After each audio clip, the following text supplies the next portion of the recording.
ketika itu terjadi, kapal miring, Pak Beni sempat 3-4 menit berada dalam air, dalam kapal, baru kemudian bisa dievakuasi keluar.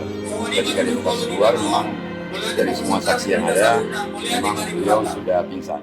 Istri Cagup Maluku Utara Beni Laos, Shirley Koanda, bercerita detik-detik meledaknya speedboat yang ditumpanginya bersama suami di Pelabuhan Regional Bobong, Desa Bobong, Kecamatan Taliabu Barat, Kabupaten Pulau Taliabu, Maluku Utara pada Sabtu, 12 Oktober 2024. Cerita tersebut disampaikannya kepada sahabat suaminya, Kul Malarangeng, dalam perjalanan menggunakan pesawat komersil dari Sulawesi ke Jakarta pada Minggu, 13 Oktober 2024. Kul mengatakan, Shirley sempat berbincang dengannya selama kurang lebih 2 jam.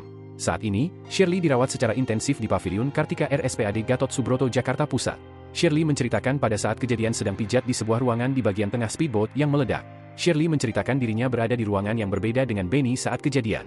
Kapalnya itu terpecah 2 di depan, untungnya ibu Shirley ada di kamar depan, jadi langsung begitu terkuak bisa ditarik keluar. Pak Beni Laos kurang beruntung karena berada di kamar bagian bawah, kata Chol.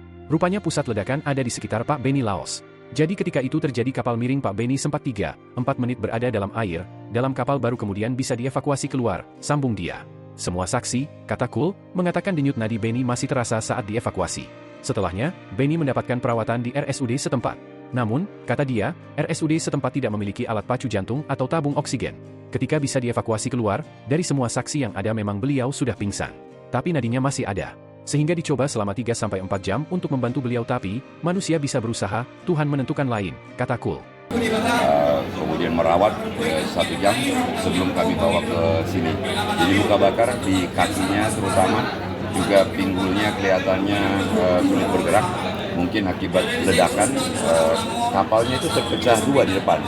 Untungnya Ibu Shirley ada di kamar depan. Jadi langsung begitu terkuak bisa ditarik keluar. Pak Beni Laos kurang beruntung karena berada di kamar yang bagian bawah. Rupanya pusat ledakan ada di sekitar Pak Beni Laos, ya. Nah, jadi ketika itu terjadi, kapal miring, Pak Beni sempat 3-4 menit berada dalam air, dalam kapal, baru kemudian bisa dievakuasi keluar. Ketika dievakuasi keluar, memang dari semua saksi yang ada, memang beliau sudah pingsan. Tapi nadinya masih ada, sehingga dicoba selama 3-4 jam untuk membantu beliau, tapi manusia bisa berusaha, Tuhan menentukan lain. Download Tribun X sekarang, menghadirkan lokal menjadi Indonesia.